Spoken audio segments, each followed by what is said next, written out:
flag is because they fear the Irish. They fear the fight that we're bringing to the table right now. And I just want to say thank you very much for the hospitality that have been brought to Cork and invited here to Cork. I said Cork. I'm so used to Cork. I get a lot of invitations for there too. That's up next for you. Ross and his team invited me here to go around to the vaccine centres and hold them accountable. Because although these are the replacement, we have a depopulation problem to deal with at the same time. And it was just fantastic to be working with Ross's team yesterday, going into these vaccination centres and pharmacies and handing them the Pfizer documents which proves we've all been lied to and coerced into this depopulation programme. And I guarantee you, Ross is making a massive impact around Cork. Please give Ross a massive round of applause because he is doing stellar here. Not just the vaccine centres, but the libraries. The library had to close down today because they knew we were coming. They knew what we know about the books that's in there. Grooming books. It's the most paedophilia written books that could ever be out there. And Ross and his team have been working around Cork, I nearly said Cork again, around Cork, taking these books out and protecting our children, protecting our future, getting investigations open. And if we can all work together like this in every community around our country, believe me, we'll clean out the dirt. We'll have a real fresh, clean sheet for our kids to work on for their future. Because this is all about our kids. All this is about replacing our kids. All this transgenderism and what they're bringing in. All the Marxist agenda, that's all it is. All that's paid for. We have the heart here. We're the heart of Ireland. We are the heart of Ireland. We really are, and I'm so proud of each and every one of you. It's everybody that's coming together. The groups that are popping up in Dublin, in here, in Galway, in Carlow, all over Ireland. They are rising up in Wexford, Waterford, everywhere. All these groups are coming together. And it's probably the same here, but in the GPO, they are meeting there every Saturday from now on at 2 p.m. And we want to invite every group to come together, to network with each other, to work out the problems, because we do have real solutions. We're not here to talk about the problems, we're here to take action against the problems. Action, action, action is what we need. We need big strong men like Ferg, like Derek, like Tommy, and the whole rest of them are standing up for you, because that's their strength. What we have is what they don't have. They can have all the money in the world, but we have the truth. It's us. That's what they fear. They fear the truth. And we have it. And we are learning every day how to use this truth and expose those who are out to kill us. They are out to depopulate us in every direction possible. They want to distract you with all them down there, while they kill us in the vaccine centres, while they brainwash your children in the schools. But enough is enough, and Ireland is taking the stand, the first stand in the world against the immigration problem. Be very proud. You are showing the world. You are showing them how it's done. You are the fighting Irish.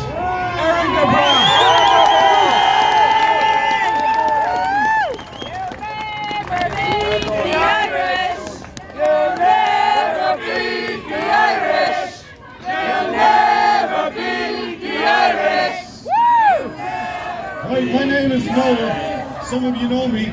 I'm third generation settled traveller. So there's the ethnicity card.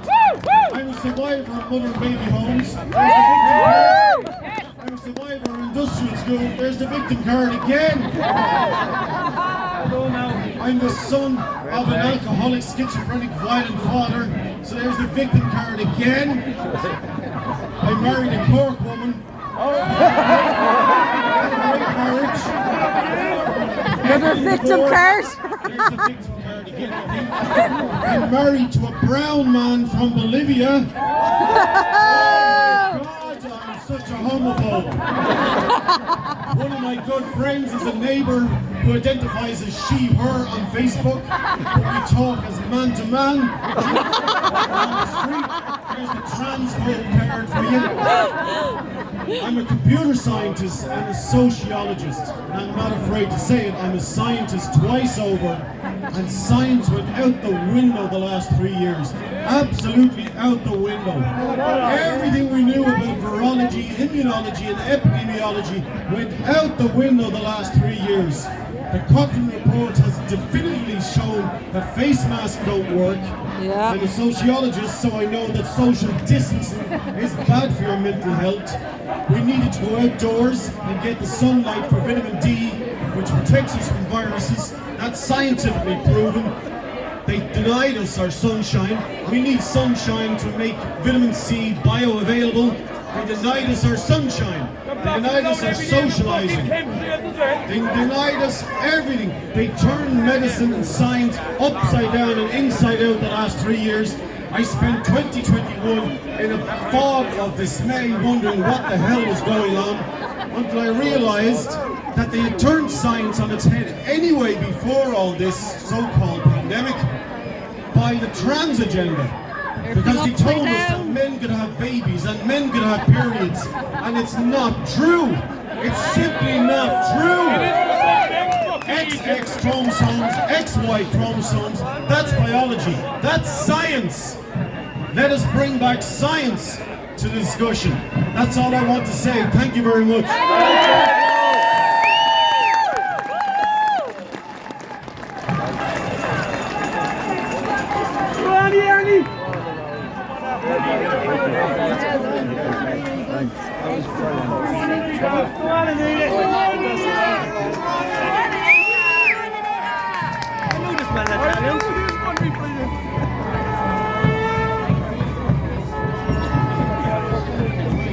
Have you any more carrots? Come on.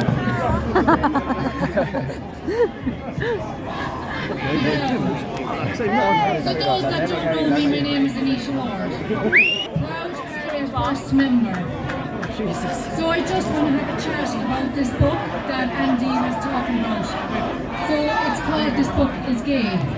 Myself and Ross and the lads, we've been here 4 weeks in a row.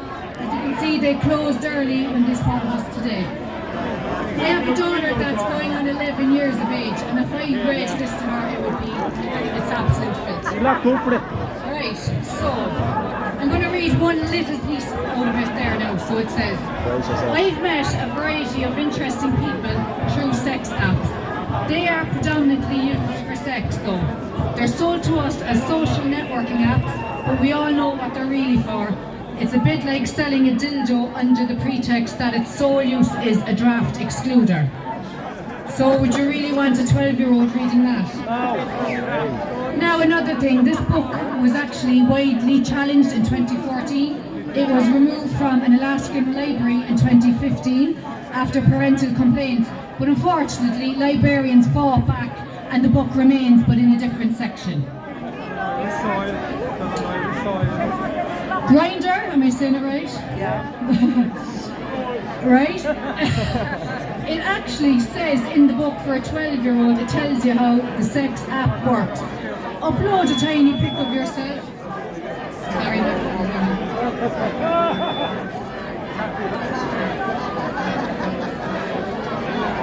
The app works out your location and the app tells you who the nearest homosexuals are, and then you chat to them because they are near and it is easy to meet up with them. Now, like, this is not for the 12-year-old. I actually don't even feel comfortable reading it with kids there, to be honest. They're coming for the kids. There's another part in the book. Now, lads, I would actually want you all, anyone that's near a library in your areas, please fill out the forms and complain about this book. So it says, block kids' ears if they're listening. Rimming is licking the bottom. Scat is eating poop. Like, come on, like, this is not for 12-year-olds. It's like... yeah, it's like this, dark word. You're not wrong, Frig, you're not wrong. There's another part here. In most open relationships, there are certain rules. These often include safe sex only, no anal in the case of gay and bi men, never in the home, never on each other's time, no last names, no kissing, no repeat performances, only one-off hookups. So like this is for a 12-year-old. Wow, never. It's absolute grooming, it's absolute filth. I mean, like, it's just absolute disgusting. I'm not going to read anymore. But lads, any of you, if you have a library in your area, I plead with you, please go and do what we're doing here every single week. I'm telling you now, it's absolute filth. Thank you. Well said. And I will say that it is working, because Anita and the lads have been going there regularly, and just the fact that they closed their doors today means it's having an impact. So It's better they're closed. it's better that they're closed. If they have them books, they're better closed. Yeah, this is about the children, lads, and we can't have them exposed that stuff. So fair play to Anita and the lads. Don't do it again. I just wanted to say, on the 10th of March, Hug them, at the High Courts in Dublin, there is an injunction to go in against the vaccine, against all the children across Ireland. We need as many people there to support this. It's about getting it out to the public. If they isolate us and we can't get things out to the public, they'll be happy to see us there as long as nobody knows. So we have to come together on the 10th of March at the Four Courts and be there for the day. They have us up for the day, right? For a High Court injunction, it's 100,000 euros. And we don't have that kind of money. So we have to ask the state to pay for this High Court injunction. And what they've done is, the judge knows about all the deaths that's happening to our children. The judge knows that this vaccine is still being let out and did not put a stay on the vaccine, to halt it. Instead, they kicked it down to the March 10th for a day in court to decide if the state will pay for the High Court injunction. So we have to be there in force for our children on the 10th of March at the High Courts, and we'll be there for the day. But we need to show them there for the children and that we're not going away. Never. Thank you. That's Well done, Andy. Well done. Hey lads, how are you? For anyone that doesn't, my name is Shannon. I'm a proud Mahon local. We started the protesting in Cork when we found out about the modular houses. So I'm here to tell you a small bit about Mahon, and I'm reading it from my phone simply because I'm a mouthpiece and I might say anything. So where I'm living in Mahon, we're expected to get roughly 250 of what the government are calling refugees added into our community on a plot of land that was originally earmarked for 200 apartments separated into 3 blocks for social housing with an unbuilt creche. It mysteriously got a block put against it by a telecommunications company called Telus that's bordering the land. Now the concerned parents of Mahon have done a very good job in letting all the local reps, the Minister for Equality, the Taoiseach Micheál Martin know exactly how it is that most of us are feeling down here about that decision. Most Mahon residents are living at home with their parents and children of their own in their back bedrooms. There are lots of new builds in our area, which have all been sectioned off for refugees and asylum cases only. We've raised concerns about the dangers of a refugee-only estate and asked could integration be dealt with properly in our area. We were ignored. Of course you were. Yeah, of course we were. So, Mahon hasn't even got an open guard station. We're told at our more recent community meeting that they won't be upping the guard resources in the area, even with the sharp rise in the Mahon population of illegal and unvetted people. None of these estates are ready yet, and we've already had a foreign male approach 3 young girls under the age of 10, asking where they lived, could he take a picture of them, until a friend of the girl's mother spotted the man and he cycled off on his merry way.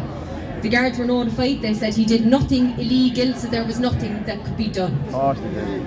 We've also had an incident of a foreign military-age man with no English walking the streets of Mahon in his underwear and inappropriately touching and exposing himself at concerned residents that stopped to check if he was okay.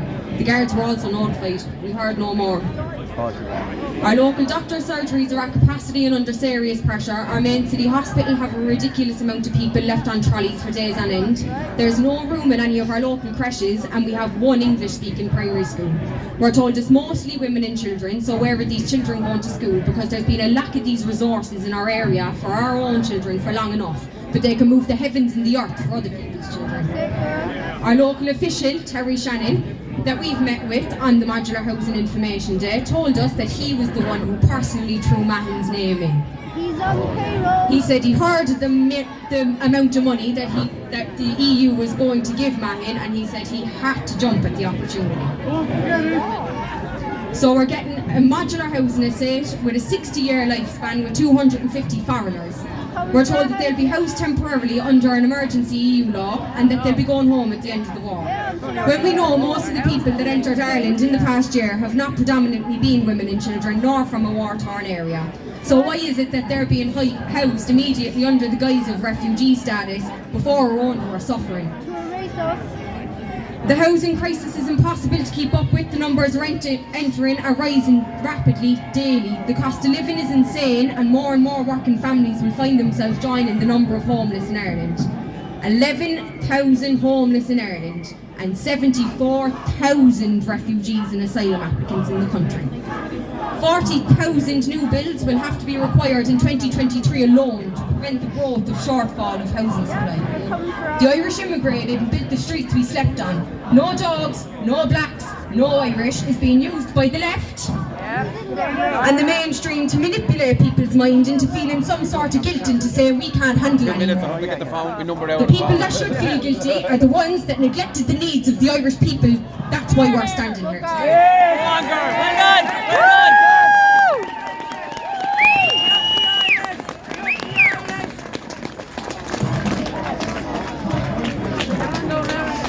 How's it going, lads? I'm Neil from the National Party. Safety votes. Louder! Speak it up. What we are witnessing today and across Ireland is a new Gaelic revival.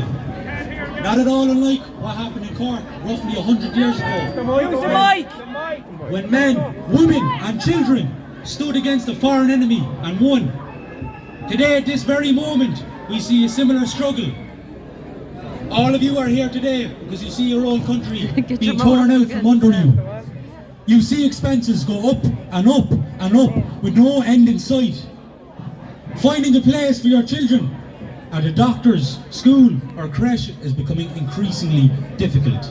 Your towns and cities are becoming unrecognisable, full of new arrivals. Make no mistake, there is a war being waged against you personally as an Irish person.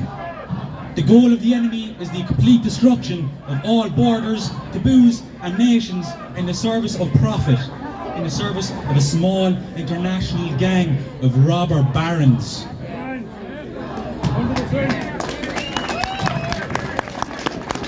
They say their aims openly with no shame. They want a globalised world where money rules and people can flow in from anywhere under the name of migration. Who would have thought, even 10 years ago, that in several places across Ireland there would be hotels and disused buildings full of foreign young men, many of whom have no documentation whatsoever.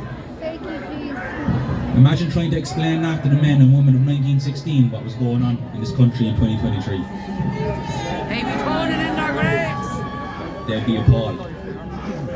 And not only by the deed itself, but by the fact that our own leaders, supposedly one of us, purposefully created this mess. This migration issue is only one of many. For how long have successive governments failed in terms of housing, the cost of living, education and healthcare? These are not innocent mistakes or merely the result of incompetence. All these issues are being deliberately manufactured because they benefit the rulers. The Irish government keep the house prices high for their banker friends, and they brainwash children in schools with strange foreign beliefs and flood the country with migrants to destroy the social fabric so no one will defy them. But you are here defying them. They didn't count on the spirit of Irish men and women across this country to rebel. You are leading the way for people all across Europe to defy their tyrannical governments, and never forget that.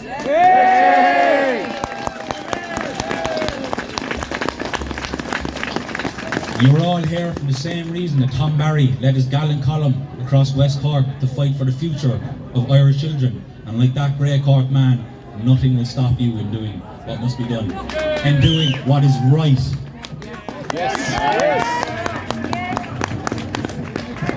There are those who say this fight isn't political, that we have to put aside our banners and flags and march with no political idea. I tell you, this is a losing game. For a peaceful solution to the housing crisis, immigration crisis, cost of living crisis, or any crisis you can think of is necessarily political. They hate you and want your country destroyed along with everything you've worked for. Will you let them? We must organise as Irish people. Only with our collective strength can we fight back against those that would destroy us. I encourage every man and woman here who cares about their country to get behind the national idea.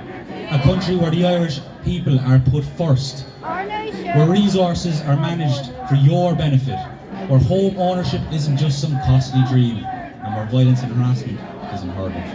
It can be done. If we would only organise. We have the spirit of our ancestors behind us, and with that, we cannot lose.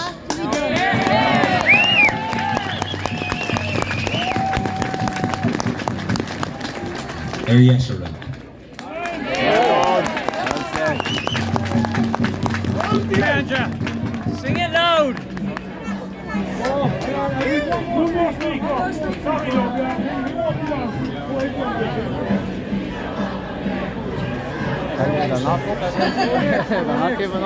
Making a pledge, oh my God! Well done, yeah, hello, my name's Michael McCarthy. Like most Irishmen, I was born in the diaspora. My father left Ireland, left Cork actually, so he was pushed around here in a pram, and he wasn't far right. But my father, they lived on the north side of Cork, and he played for Glen Rovers. He was a champion hurler. But anyway, my father left when he was 5, moved to England into an area of London that was called Little Island, Dagenham. It doesn't look like Little Island anymore. But he arrived the same year the Second World War broke out, so his formative years were being bombed. So I went on to join the military. Like a lot of Irishmen in the British military, we refused to serve in Northern Ireland because we know it was it's a rigged war like all wars. But I was a young paratrooper in the Falklands War. I was 21 years of age. God bless you.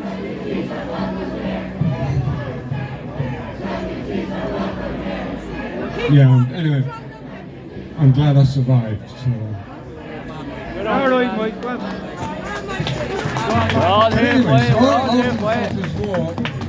I got into war photography because I really wanted to study war. I'd seen one, with a weapon in my hand.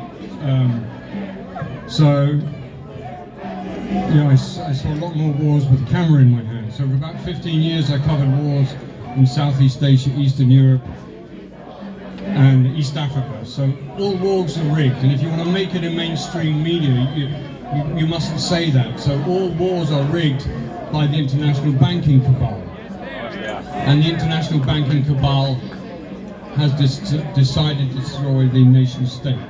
But the international banking cabal created the United Nations and the World Economic Forum and the World Health Organization. The United Nations, even though I've dealt with them all over the world, are incredible selfless, dedicated people, but at its core it's a sophisticated criminal network. And people in the UN know that.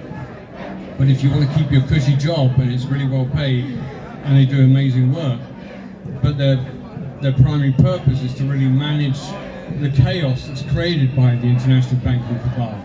And there are really about 650 main ethnic groups of the world. The Irish are just one of them.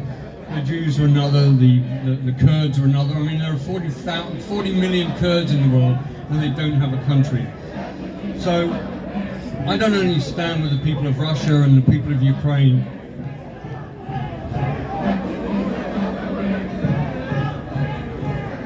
But so, you know, we stand with all peoples of the world.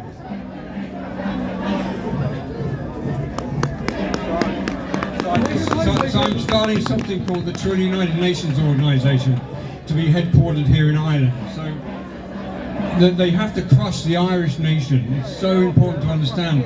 JFK, an Irish Catholic, stood up against the deep state. If you listen to his secret society speech, that was really just a contemporary version of our Lord Jesus Christ's last public speech before he was arrested, which was Matthew 23. And that really exposed the deep state, and it really critiqued power.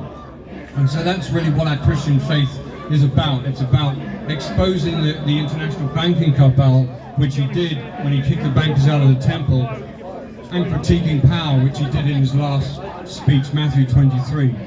And JFK is just a contemporary version of that. So it's always been the Irish, and even Freud said, and I'm no fan of psychoanalysis, it's a racket, but Freud did say that the Irish mind was the most difficult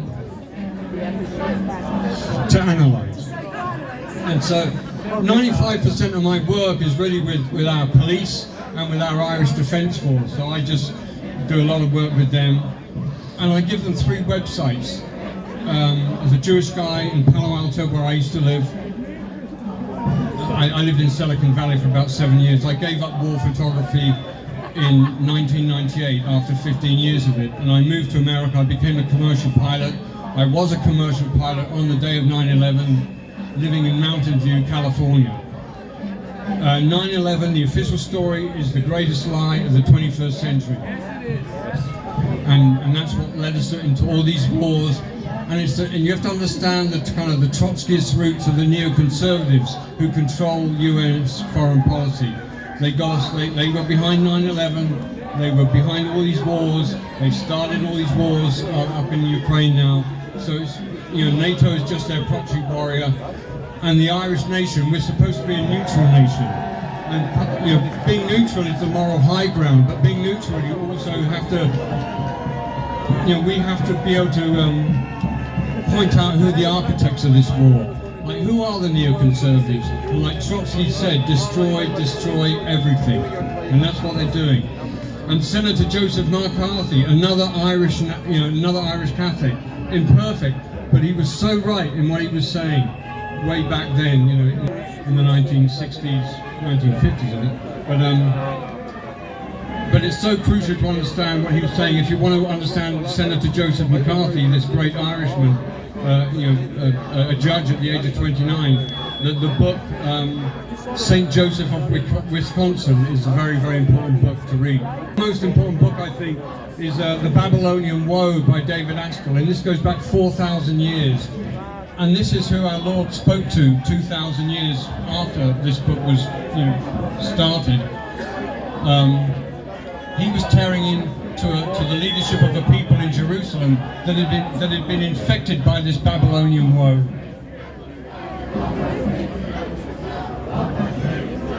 So we just need to study, but so many of the guards now, I've been working with the guards for the last 5 years and the Irish Defence Force, where the morale is very low in the Irish Guards.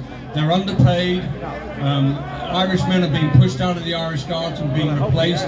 There are so many studies to prove that, and we have 6,000 years of the historical record and contemporary data. Nationalism is the key to world peace. When you fully understand what nationalism is and present it in the way that it is, it's the key to world peace, which is why they're crushing it. There are like 30 armed conflicts going on at any one time with a daily body count, but we only get to hear a few of them. And so the BBC is the enemy of the British people. RTE is just the BBC West, in the same way that the CIA is just MI6 West. So all these intelligence agencies, all mainstream media, they're all set up by the international banking cabal. So we have to understand that Irish nationalism is so important. It's the key to world peace.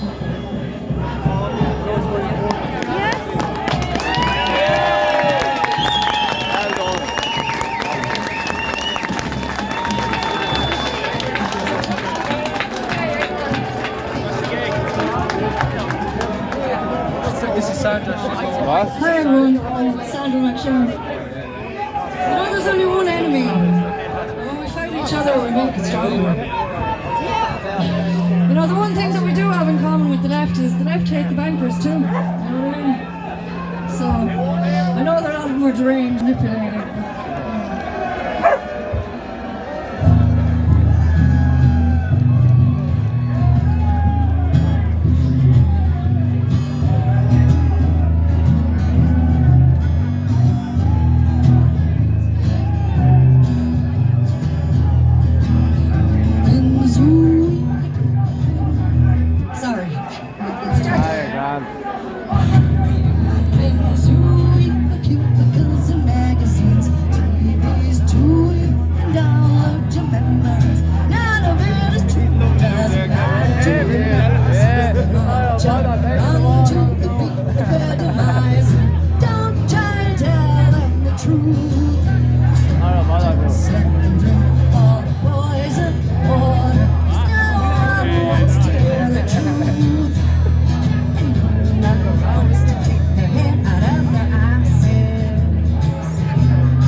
Shovels to cherry flavored lozenges made by me and you.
change our living. Come on, the soldiers came. Stole our houses, sold our grain. Shot the bombers in their feet. Working for a living. Working for a living.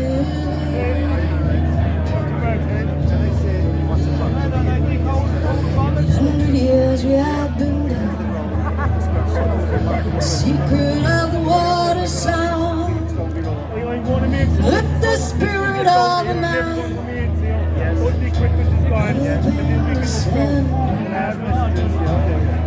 Above the pain descending. Once upon a time there were Irish waves and Irish